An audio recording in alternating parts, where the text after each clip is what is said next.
Hello, and welcome to another episode of the Her Business Podcast. I'm Susie, CEO at Her Business, and your host. And I don't know about you, but I have a serious love-hate relationship with social media. Some days I'm on a roll, I'm enjoying what I post, I'm liking seeing what others are doing, I'm comfortable on video, and then other days I am left staring at my phone without any creative ideas for the content that I want to make and really hating it all. Because let's face it, social media can be intimidating. As small business owners, however, there is a lot of pressure to show up online. How much of yourself should you share? How do you use it to market your business without sounding too salesy? How often should you post? And importantly, what should you post? Sometimes it can feel like you are on this never-ending treadmill of content creation, engagement, and figuring out whether any of it is actually working. And honestly, this is something I've struggled with. And I've had those moments of staring at the screen, thinking, what am I even supposed to say? Wondering if anyone is going to see what I'm posting. And I know I'm not alone. So many members of our community deal with the same problems, which is exactly why I wanted to bring Erika onto the show.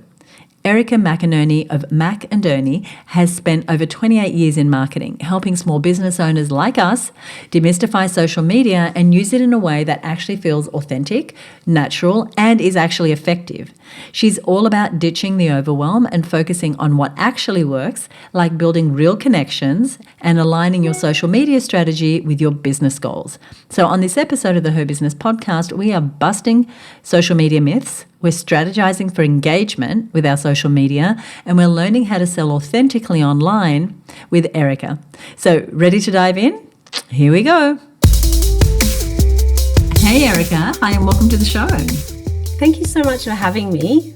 I'm excited to I'm excited to have this chat too. We love talking about marketing, and you know the ins and outs of many types of marketing, but I want to specifically talk about social media. And again, specifically for small business owners. Most of the women who listen to this show have small businesses, and you've worked with countless businesses in your community, running workshops, showing them the power of social media. What do you believe is the biggest misconception about social media and its role and use for small business owners? Yeah, look, there's so many things that I want to say.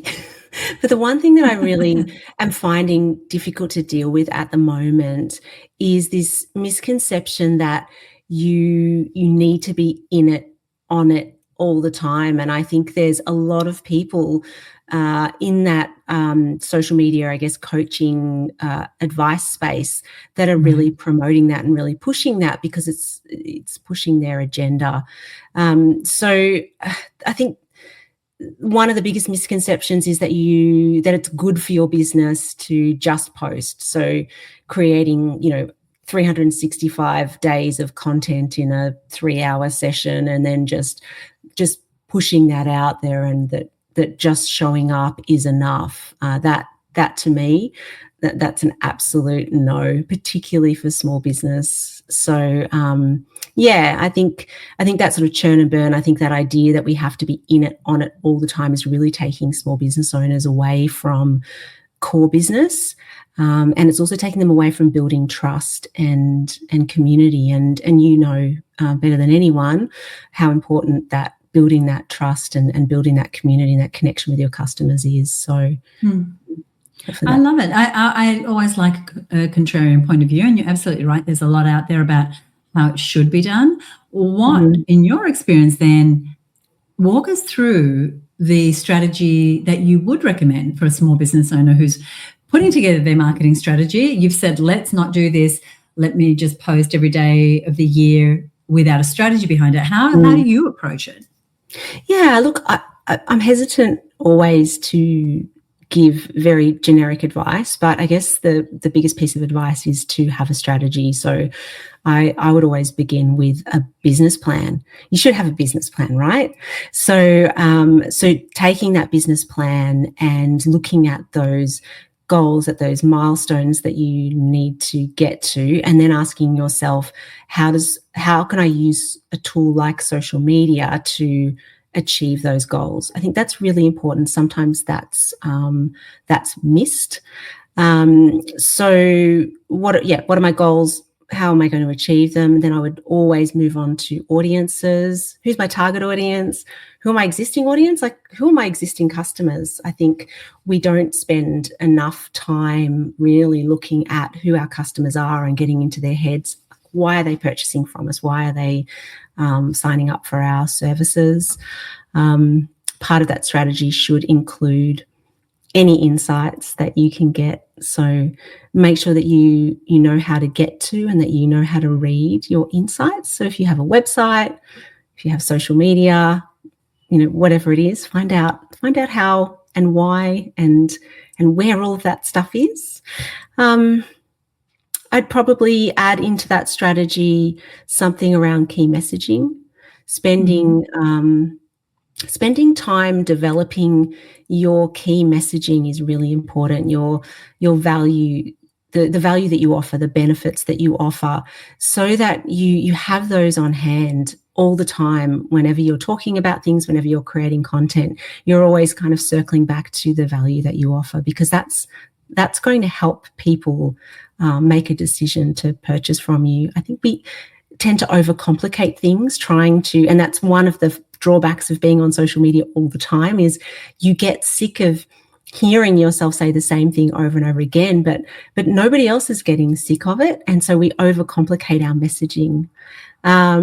Look at budget. A lot of people think that social media is free, and to a certain extent it is.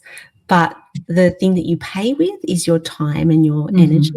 So I would plan to budget. So if you were just starting out and you didn't have any money to spend, I would sort of put into my plan some of those key milestones, those sales targets, and then I would reinvest a percentage of my of that money back into marketing, whether that's paid ads or someone to help me, or something like that. I mean, I could go on all day, but the one thing that I think also someone that people need to have is an engagement strategy as well, because just posting is never going to be enough. You really need to be engaging. You need to be visible. You need to be nurturing. You need to be going out and pushing and pulling people back to you. You can't just kind of schedule everything and then walk away and hope that they find you. All right. You said amazing things, lots of them. So obviously this is great because it shows the depth of your knowledge. And I just want to pick apart a couple of these things. Firstly, I love that you started with who is my ideal client and really understanding who that is. So I want to pretend like I'm a small business owner. I've come to McInerney and I've said, I hate social media. It's not working for me. What do I heard that you can help me. What do I do? And so you've said, firstly, you need to understand your ideal client. Then you need to understand what your messaging is. Then you need to think about your audience. So take us through perhaps the process that you take a new client through in starting to build a strategy. I think that would be really useful. Yeah. Great. So the first thing that I do is I actually walk through a bit of an audit with them. So we look at what they're already doing, and we also look at their business. And because I find that a lot of people don't necessarily have a social media or a marketing problem. Actually, what they have is a disconnect between their marketing and the actual products and services that they offer. So we go looking for clues. Is the website hard to use? Are you getting negative feedback for a particular thing? Is postage taking too long? Is shipping too expensive? We go and we sort of pick apart all of these things just to see what we can find. And also I like to go through that process to find the positives and the value and the benefits that you offer, because you don't always just get negative feedback. You quite often get really positive feedback. And I think sometimes people take that positive feedback in those Google reviews and go, thank you so much. But they don't take it in, and they don't realize when people say the same things over and over again, that's actually the value. That's a benefit of working with them or buying from them. And something they could be incorporating into their front-end messaging. Yeah, and so then we just sit and we usually nut out looking at goals, looking at what they need to achieve, looking at or talking about their existing audiences, what their target audiences are, what the opportunities are.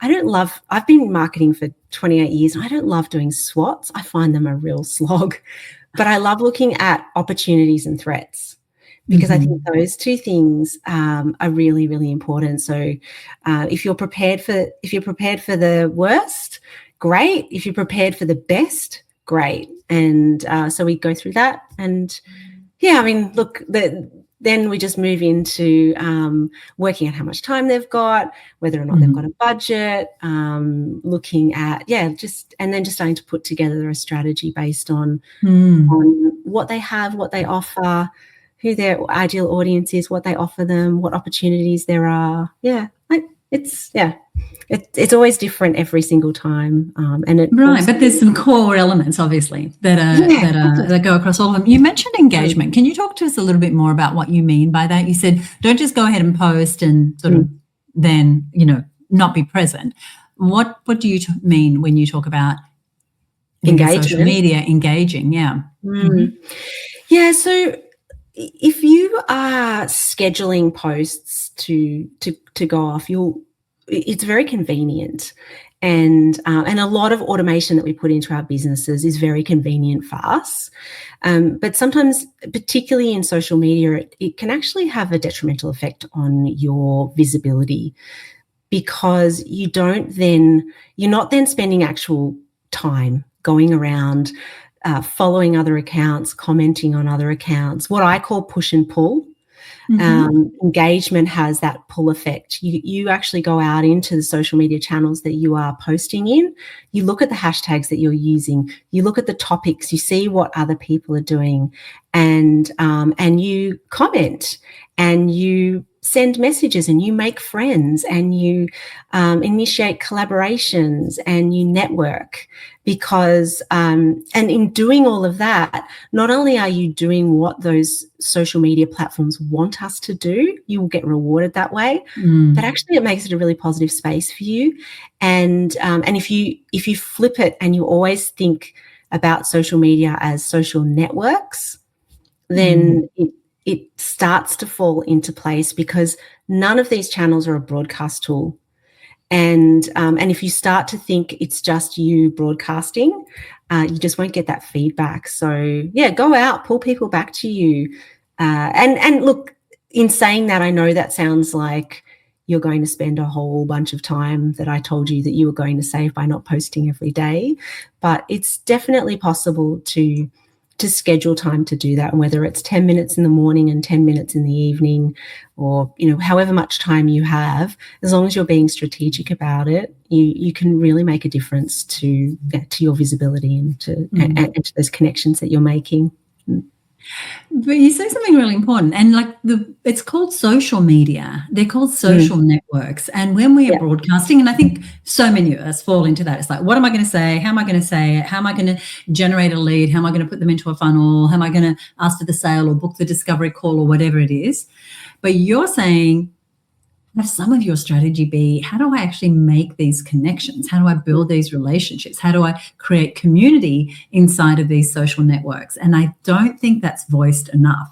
So I really, really appreciate you bringing that to the fore. And like you said, I mean, that's probably a better use of your time than going blast, blast, blast, blast, blast. Here's what I've got to say. How important am I? Yeah. I agree. And if you could only, if you thought you had a certain amount of time each week, then I would dedicate some of that obviously to content creation or to posting content. But I would most definitely, I always recommend that people have a certain amount of time where they are doing those activities that are actually going to bring people back to them, because Instagram is not a website. And so unless people aren't searching for you, they've got to come across you. So if you're being a little bit strategic about how you connect with people and how you it's good business sense anyway. And we tend to hide behind our phones and hide in our offices these days, instead of going out to networking events. And even retailers in a strip, they sort of avoid each other and think that they're in competition with each other. But actually, if they all banded together, they could be much, much stronger, and they could bring more people to that retail strip. So yeah, I really encourage people to stop saying media and start thinking networks, because once you connect with one person, you have the opportunity to connect with their little network, and then you can grab one more, and then it's their network and their network and their network, and it just has that really nice way of increasing your visibility quite quickly. So good. So good.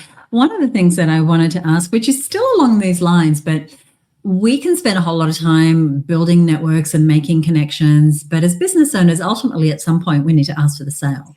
So how do you recommend people balance those two things, building the relationships, getting the connections, and then making the sale? Do you take them offline? Do you put them in a newsletter?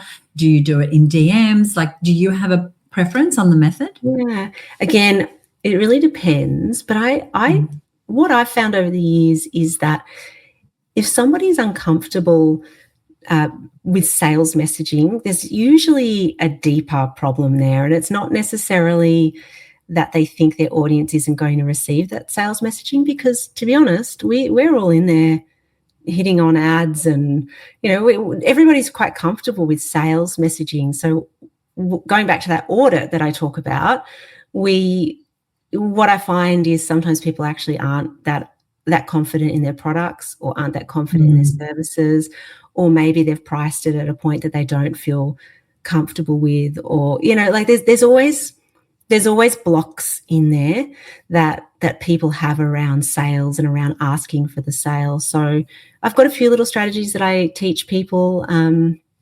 One of those is actually to create and approve your own sales messaging and to stick it in a document. And then when you're writing your content, to just grab one that's appropriate and stick it at the end and not think about it. You've approved it. It's you're comfortable with the language. It's got the right links in it, or whatever it is, and just grab it and drop it. And that way you're not sitting there trying to think up a different sales message every time you post. So that's just a little tip that I give people. Interesting. So you create like a little library of calls to action. Yeah. And it just disconnects you from that icky feeling that you have. And then obviously too, we work on confidence, and we work out what the best way to ask for the thing is, and we practice it, because your social media channels, they're yours. And if you're a business, people are okay with you selling. It's totally fine. You can give stuff away, of course. I give away a lot, but I'm not then afraid to ask for the sale when I have something to sell. So that's makes the wheels go round, right? That's what allows you to do the free stuff, right? Absolutely. And there's nothing wrong with it. It's just, I think, maybe it's also a feminine thing. I know that we have these blockers, and you would certainly know that from all of the people that you've dealt with over the years. So yeah, finding out what the thing is, what the block is, more important than finding the right channel, because every channel is a sales channel. I love that. That's a very quotable quote. Yeah. We're going to put some links so that people can join your newsletter. They can learn more about your services. We have a tagline here at Her Business, and being a Her Business Network member, you would know it. It is do what you love every day. And so I'd love to know, what does a day in your business look like where you feel like you are doing what you absolutely love? My most favorite thing to do is face-to-face workshops. And I love them. I get so much energy from people, and I've done so many over the years. And then when everything moved online and I started doing webinars and things, I was finding myself really drained and just depleted, and I couldn't work out what it was. And then as soon as I got back into a room with people again, I realized that I'm one of those people who my batteries get charged from other people. So the best days for me are ones when I'm actually out, away from my desk, and out just talking to people. So that's what I love doing. I love it. Well, let's make sure we give people some details of where they can connect with you in that way. Erika, is there anything you'd like to leave us with? Look, just sometimes your marketing problem isn't that you're no good at social media. Sometimes you don't have a social media problem. Sometimes you just haven't connected. I call it a bowl of noodles. Sometimes you just haven't kind of connected everything together, and everything's a mess. And when everything's a mess, you don't feel confident that it's working properly. So I would say, just do a little bit of tidying up, and you might find it increases your confidence a little bit more. I don't know if that made sense, but yeah. It did. Bowl of noodles. I got stuck on the bowl of noodles. I don't know. That sounds great. Yeah. Thank you so much for joining me. Thanks for having me. If there's one thing I'm taking away from this conversation, and there are many things, it's the reminder from Erika that social media is social first. It's not just about posting the most or making the perfect edit. It's about connecting, building trust, and creating a community of people who really want to see you doing what you do. And I think it's really easy to let ourselves become stressed out about social media, because the nature of the algorithm does require constant maintenance and effort and paying attention. But that shouldn't have us forget that there are real people on the other side of those likes, of those views. There are people who really resonate with what you have to say. There are people who appreciate what you're doing, and there are people who will want to work with you after seeing how you show up online. I absolutely loved having Erika on the episode, and I hope you enjoyed it too. And if you'd like to learn more about Erika and access her resources and the different services she has, be sure to check out the show notes for all the links. And you'll find the show notes at herbusiness.com/289. She's someone who really knows her stuff, and she genuinely cares about helping small business owners succeed. And if this episode got you thinking about your social media strategy or even where to start, I would love to hear from you. Shoot me a message, share your thoughts, let me know which tip you're going to be implementing first. You can write to me at podcast@herbusiness.com, or you can DM me over on Instagram. You'll find us at @herbusiness. And don't forget, if you're looking for a community of like-minded women business owners, the Her Business Network has all the resources and connections you need to grow your business, get more clients, and develop a business and life you love, and meet extraordinary business owners like Erika, who is one of our members, of course. And you can join the wait list over at herbusinessnetwork.com. And when we open the doors and we're taking new members, we would love to welcome you. So join us for the next episode of the show for more inspiring stories and lessons for successful female entrepreneurs. We've got some great guests coming up. We've got some other episodes where I'm diving deep into some sales and marketing strategies. I love doing this show for you, and I appreciate you listening and sharing the show with your friends. I also love it whenever you comment on what you enjoyed and implemented. It really makes my day. So once again, if you enjoyed this episode, let me know. DM me on Instagram, write to me at podcast@herbusiness.com, or do me the biggest favor and head on over to Apple Podcasts and leave the show a rating or a review. It makes such a difference. And I tell you what, you do that, I will give you and your business a shout out here on the show. If you're new to the show, be sure to hit subscribe or follow wherever you are right now. And I'll see you next time right here on the Her Business Podcast. Bye for now.